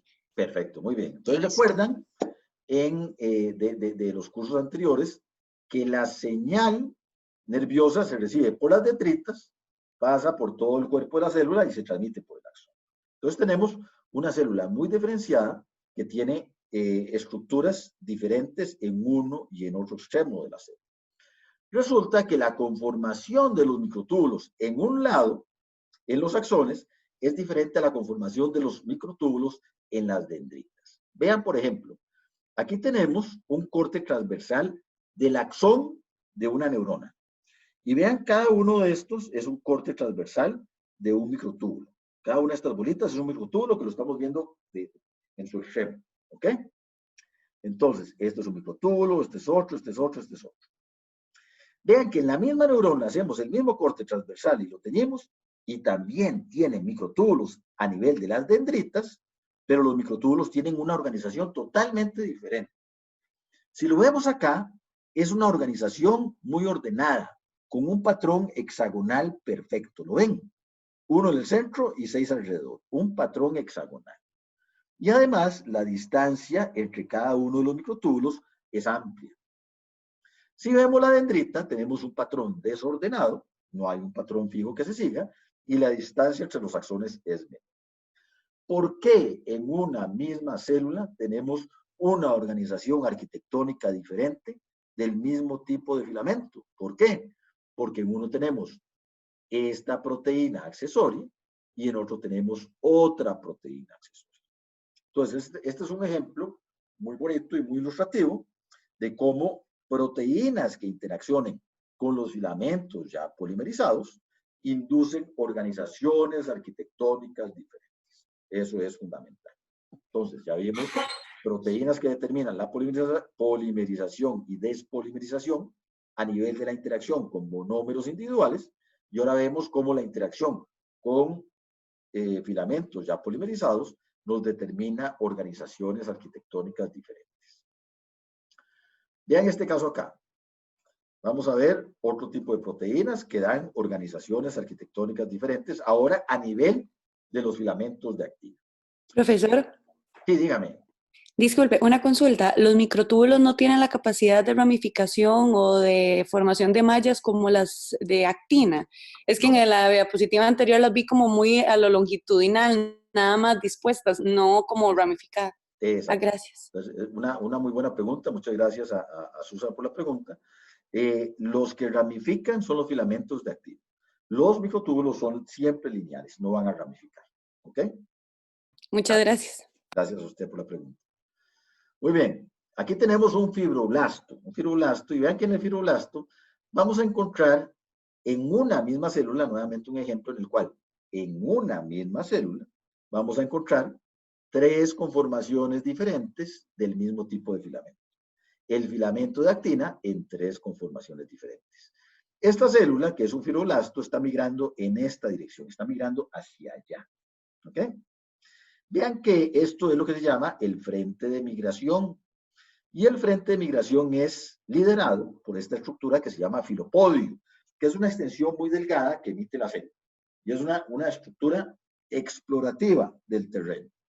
Bueno, resulta que en el interior del filopodio, los filamentos de actina están asociados muy cerca entre ellos y de forma paralela, como lo vemos acá. ¿Ok? Un tipo de organización arquitectónica. Debajo del filopodio tenemos otra estructura, que es la estructura de la ondulación de membrana, que permite que una vez que el filopodio realiza la exploración, se hace una gran ondulación de membrana que tira un pseudópodo muy grande para que la célula avance. Bueno, esa gran ondulación de membrana es permitida por una organización también de actina, pero que es totalmente diferente a la anterior. En este caso, la actina está totalmente entrecruzada de una forma muy laxa para que se emita el pseudópodo. Y en la parte de atrás tenemos la formación de esta estructura, que son las fibras de estrés, que son fibras contráctiles. Son fibras contráctiles en la cual los filamentos de actina están asociados de forma antiparalela y con un espaciamiento en su interior que permite la incorporación de proteínas motoras que le dan contractibilidad a todo el conjunto. Estas tres estructuras del mismo tipo de filamento, el filamento de actina, pero estructuras arquitectónicas diferentes, en su conjunto permiten un fenómeno tan complejo como es el fenómeno de migración celular. Como les mencioné, este fibroblasto está migrando en esta dirección, está migrando hacia allá, y lo primero que hace ese fibroblasto es emitir un filopodio hacia donde va a migrar. Emite un filopodio y en el extremo de este filopodio se activan proteínas de membrana que se llaman integrinas. Y las proteínas, estas integrinas, se anclan por fuera de la célula, se anclan a la matriz extracelular y en su interior anclan filamentos de actina. Entonces emite un filopodio y se ancla fuertemente a la matriz extracelular sobre la cual está migrando la célula. Una vez que los filopodios están anclados, la célula dice, ok, voy en la dirección correcta. Entonces se presenta esta gran ondulación de membrana, se tira un pseudópodo hacia adelante y en el frente de ese pseudópodo se establecen un montón de estos sitios de uniones mediados por las integrinas que se llaman adhesiones focales. Entonces la célula primero tira un filopodio, hace una adhesión focal, otra por aquí, otra por allá. Después tira un pie grande y hace un montón de adhesiones focales y se adhiere fuertemente al sustrato. Y después, con las fibras de estrés, que son estructuras contráctiles, una vez que está bien anclada al frente, con la estructura contráctil jala en la parte posterior de la célula y entonces hay un movimiento de tracción y todo el cuerpo de la célula que está migrando migra hacia adelante. Y entonces vean cómo la participación secuencial de tres estructuras arquitectónicas diferentes, mediadas por el mismo tipo de filamento, van a permitir un proceso tan complejo como el proceso de migración celular. ¿Okay? Resulta que estas estructuras arquitectónicamente diferentes están mediadas por proteínas diferentes que permiten esas conformaciones diferentes. Tenemos proteínas como la fimbrina, la alfa-actinina y la filamina, y vean que cada una de ellas tiene dos sitios de unión a filamentos de actina. Dos sitios de unión acá, dos sitios de unión acá, dos sitios de unión acá. Pero las regiones accesorias de cada una de esas proteínas es diferente. Entonces tenemos una proteína muy pequeñita como la fimbrina, una antiparalela como la alfa-actinina y una un poco más laxa como la filamina. Y vean cómo cada una de ellas determina conformaciones diferentes. Por ejemplo, la alfa-actinina media la conformación de filamentos de actina en las fibras de estrés, de forma antiparalela y con espaciamiento para la incorporación de una proteína motora que es la miosina. Una proteína más pequeñita, como la fimbrina, media la interacción de filamentos de forma paralela, la que vamos a encontrar en los filopodios. Y la filamina, que es mucho más laxa, va a entrecruzar dos filamentos de actina, los va a unir por esta región, pero la región accesoria es muy amplia y muy flexible. Entonces es el entramado que vamos a encontrar justo debajo de la membrana celular en estas grandes ondulaciones de membrana. Entonces nuevamente el mensaje acá, proteínas accesorias diferentes que provocan conformaciones arquitectónicas diferentes. ¿Okay? Y que en su conjunto nos van a permitir un proceso complejo como es el proceso de migración celular. Muy bien. Vean este ejemplo que interesante. proteínas que cortan los filamentos. Hay proteínas que cortan los filamentos. Entonces, por ejemplo, si tenemos filamentos de actina, hay proteínas que toman esos filamentos de actina y generan pedacitos. Y si yo agarro los filamentos y los corto, ¿favorezco la despolimerización o la polimerización? Bueno, resulta que cuando yo corto los filamentos, lo que genero es más sitios de nucleación. Lo que genero es más sitios a partir de los cuales puede haber crecimiento. Vean acá, aquí tengo 3 filamentos y entonces tengo 3 extremos más. Entonces tenemos 3 sitios para que crezcan los filamentos. Si yo los corto, genero más sitios de polimerización. Entonces las proteínas que cortan los filamentos promueven la polimerización. Es una manera de modular la polimerización. ¿Ok? Vean este caso. Tenemos esta proteína, se llama gelsolina. Esta va para el pareo, manda también, la vamos a meter ahí. La gelsolina se asocia a los filamentos de actina y en algún momento se activa y corta el filamento de actina. Entonces, el corte de filamento de actina debería promover la polimerización porque genera un nuevo núcleo de polimerización. Pero resulta que después del corte, la gelsolina se queda ahí pegada. Entonces, aumentamos el potencial de polimerización, pero no tenemos una polimerización neta mientras la gelsolina esté pegada. ¿Lo entienden? ¿Por qué es esto importante? Bueno, veámoslo en este ejemplo. El ejemplo de activación y agregación plaquetaria. ¿Ok? ¿Qué son las plaquetas? Bueno, las plaquetas, espero que lo hayan visto también anteriormente, las plaquetas son fragmentos celulares derivados de una célula muy grande que se llama megacariocito. Y las plaquetas, pues como probablemente ustedes ya conocen, son responsables de coadyuvar en los procesos de cerrada de heridas y procesos de coagulación en general.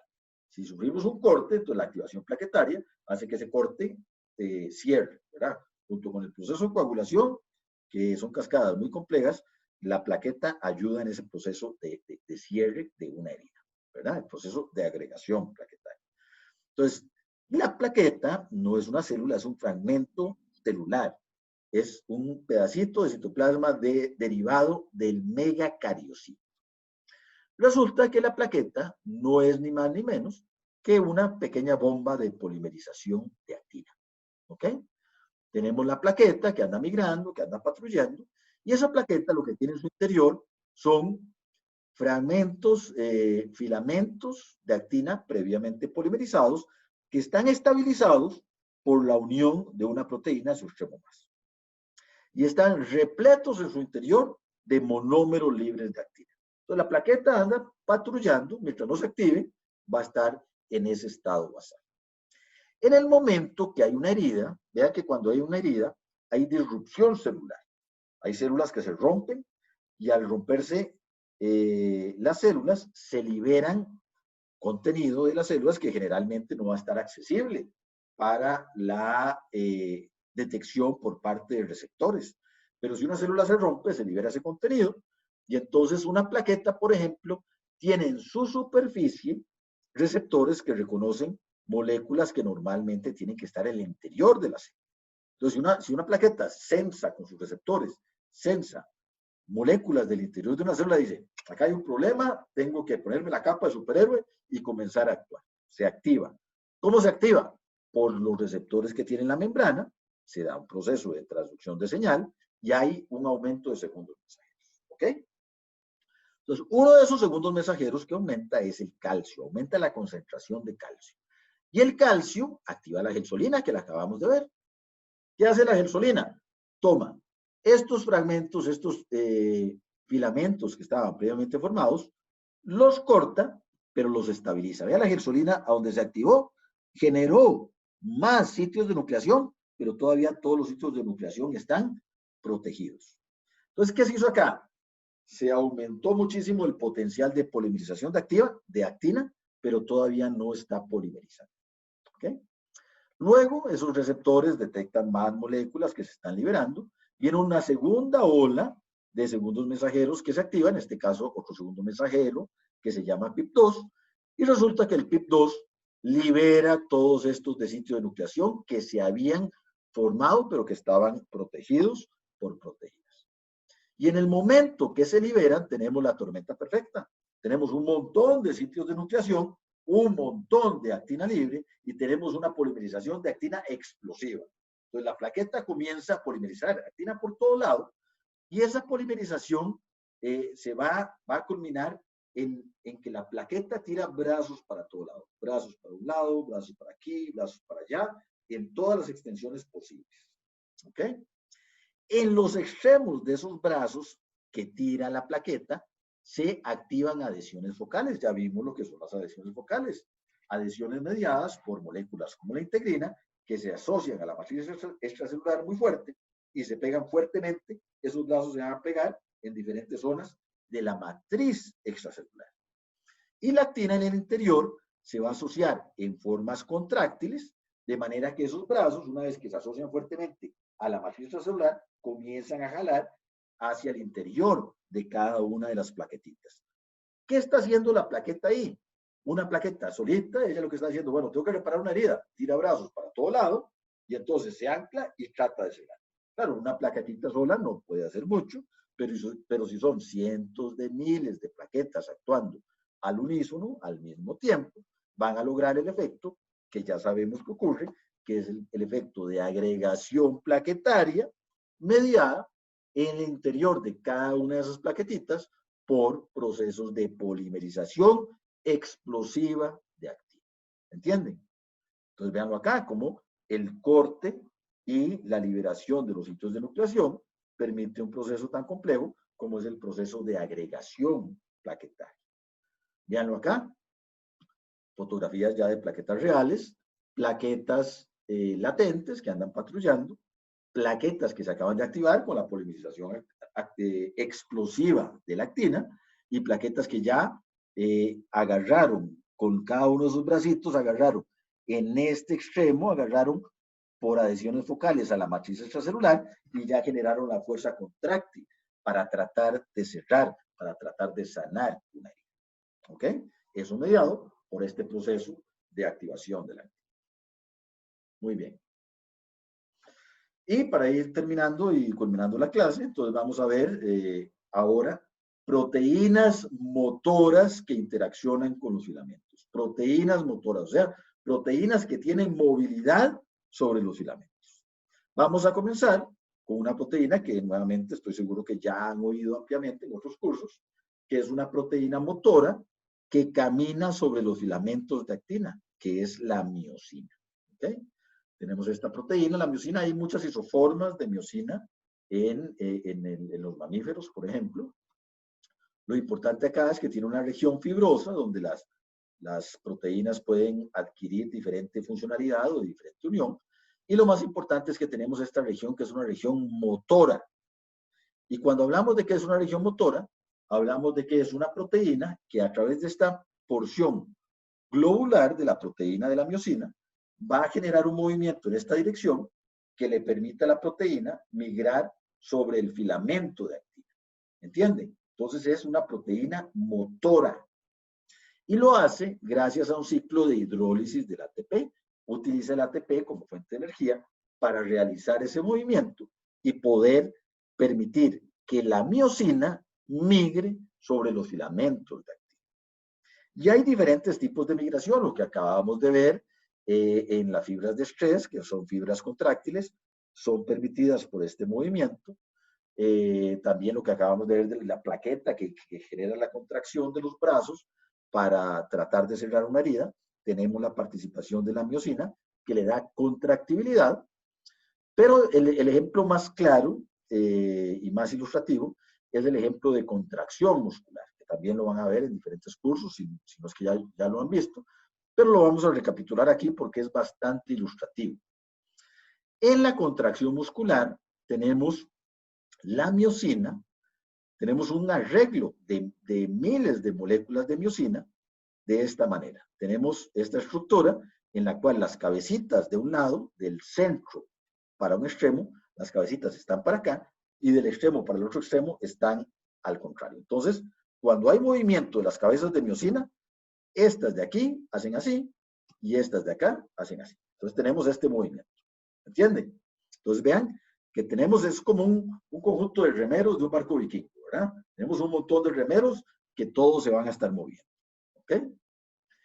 En el proceso de contracción muscular, lo vamos a ver primero de cerca y después lo vemos de lejos para tratar de integrarlo, vamos a ver el ciclo que hace la molécula de miosina para migrar sobre el filamento.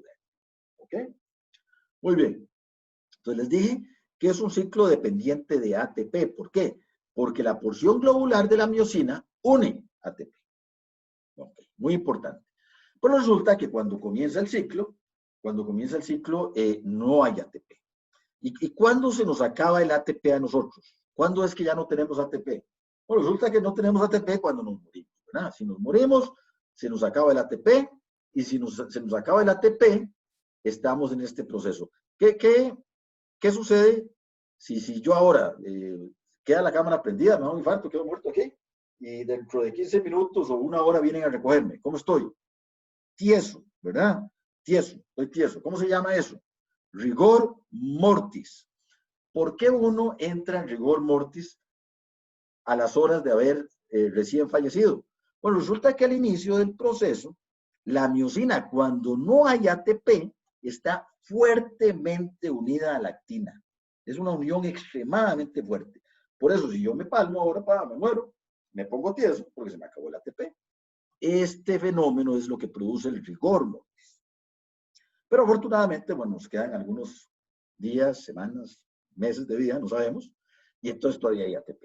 Entonces ingresa el ATP a la reacción, nos salvamos, ingresa el ATP, y cuando el ATP se une a la porción globular de la miosina, la unión del ATP hace que la miosina se libere de la actina. ¿Lo ven acá? Ya con ATP, ya se libera. ¿Ok? Pero resulta que la miosina es una ATPasa. Entonces, ¿qué hace una ATPasa? Hidroliza el ATP. Y al hidrolizar el ATP, lo va a convertir en ADP y fosfato inorgánico. Y ese proceso de hidrólisis, cuando la miosina está cargada con ADP y fosfato inorgánico, tampoco va a estar unida a la actina, pero sufre un movimiento. Ya no va a estar como estaba anteriormente así, sino que sufre este movimiento de torsión. ¿Lo ven? Entonces sufre el movimiento de torsión. Luego se libera el fosfato inorgánico y entonces la miosina readquiere cierta afinidad, no tan fuerte como antes, pero cierta afinidad por la actina. Pero resulta que ahora se va a unir al siguiente monómero de actina, no al que estaba originalmente unido, sino a este. Y aquí está cargada todavía con ADP. Pero luego pierde, se libera de ese ADP y entonces adquiere su conformación anterior, fuertemente unida a la actina, y entonces este movimiento genera la atracción de el filamento de actina sobre el filamento de miosina. Entonces este proceso que ocurre de manera procesiva muchas veces genera que el filamento de actina se desplace por las moléculas de miosina. ¿Entienden? A través de un ciclo de hidrólisis del ATP. Repetido muchas veces, se da este movimiento. ¿Ok? Pues ese movimiento en el ensamblaje particular y el entramado que tienen los filamentos de miosina y los filamentos de actina en el músculo permite el proceso de contracción muscular. Vean que la miosina va a estar en esta conformación y la actina va a estar colocada así. Estas rayas verdes que tenemos acá corresponden a esta conformación de miosina que tenemos acá. ¿Lo ven? Entonces aquí tenemos, esta es la estructura contráctil del músculo, se llama sarcómero. Sarcómero. Entonces en el interior tenemos la miosina. Del centro para allá, las cabecitas de miosina van a estar así. Del centro para la izquierda van a estar de la otra manera. Entonces imagínense que van a tener este movimiento. ¿Ok? Muy bien. Aquí tenemos lo que se llama el disco Z, y el disco Z no es ni más ni menos que un tipo de filamento intermedio. Es un componente estructural. Entonces, imagínense un entramado, aquí está el disco Z, y del disco Z emanan los filamentos de actina con el extremo más hacia adentro. Entonces, este es el extremo más de los filamentos de actina de este lado, y este es el extremo más de los filamentos de actina de este lado. Y aquí tenemos el disco Z. Cuando el sarcómero se activa, ¿qué hacen las cabecitas de miosina? Realizan este movimiento. Tuc, tuc, tuc, tuc, tuc. Entonces el filamento de actina de este lado se desplaza para acá y el filamento de actina de este lado se desplaza para acá. Y entonces los discos Z se van a acercar, son arrastrados por ese movimiento. Y todo el sarcómero se va a contraer en el proceso de contracción muscular. ¿Lo ven?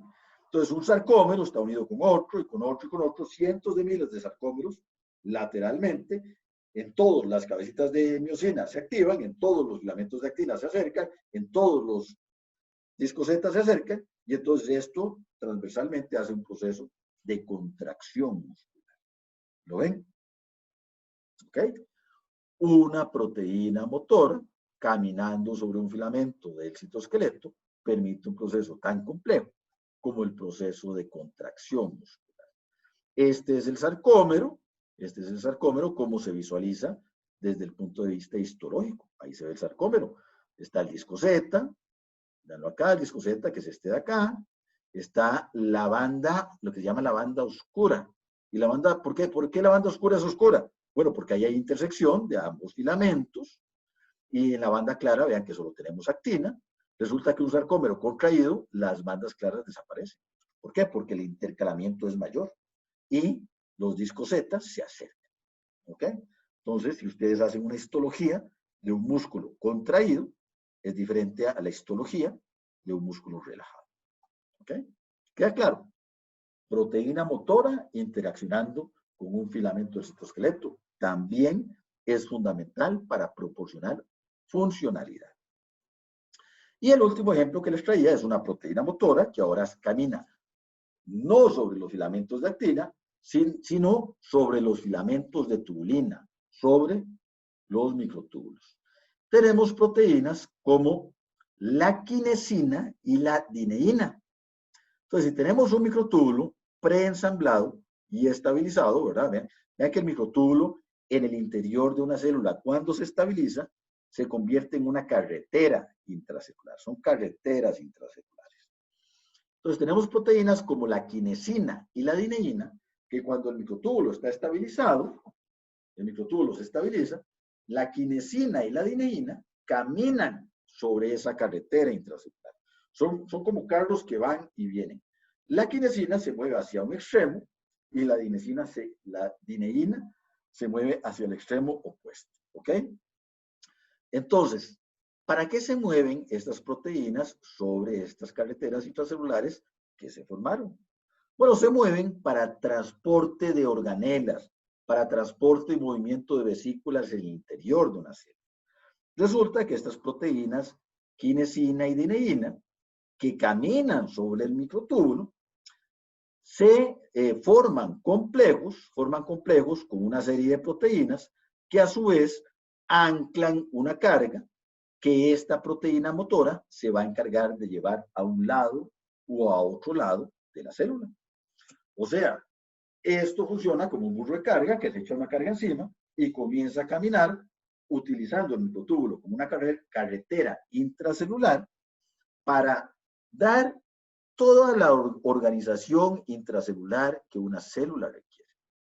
Por ejemplo, si volvemos al caso de las neuronas, ustedes saben que el impulso eléctrico que va a culminar en un axón se va a convertir en el axón, en la terminal presináptica, en una señal química. ¿Por qué? Porque hay neurotransmisores contenidos en vesículas que viajan, se fusionan con la terminal presináptica y liberan los neurotransmisores.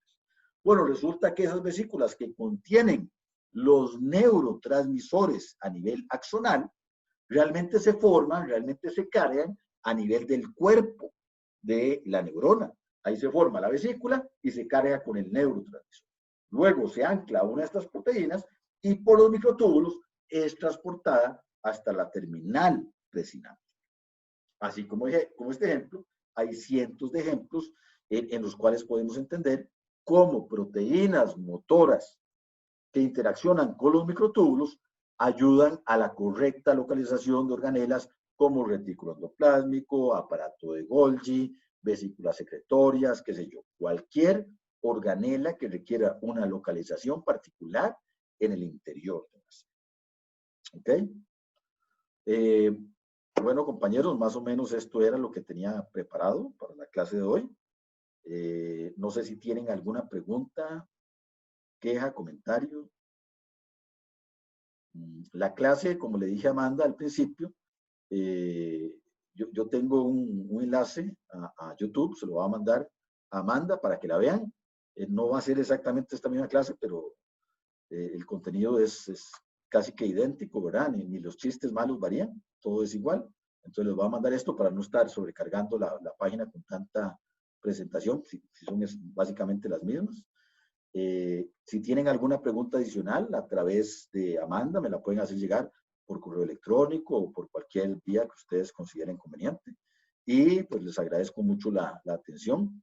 Esta dinámica virtual tiene, creo que muchas ventajas, a pesar de que tal vez no podemos hablar directamente, pero yo creo que el mensaje se puede hacer llegar de buena manera, ¿verdad? Espero que haya sido de provecho. No sé, Amanda, si quiere decir algo. Gracias, Esteban. Sí, no hay nada más en el chat, le están agradeciendo y que estuvo muy entretenida la clase, muy interesante. Perfecto, perfecto. Y que muchas gracias. Entonces, ahí estamos, yo creo. Les agradezco mucho la atención, ¿verdad? Y los comentarios. Que pasen buen día y nos vemos de hoy en 8 a las 8:30. Y entonces, de previo, yo les mando el link por Zoom. Me manda. Que funcionó bastante bien. Sí, yo creo que sí. Perfecto. No hay quejas. Bueno, muchísimas gracias. Bueno, Esteban, hasta muchas luego. gracias. Chao.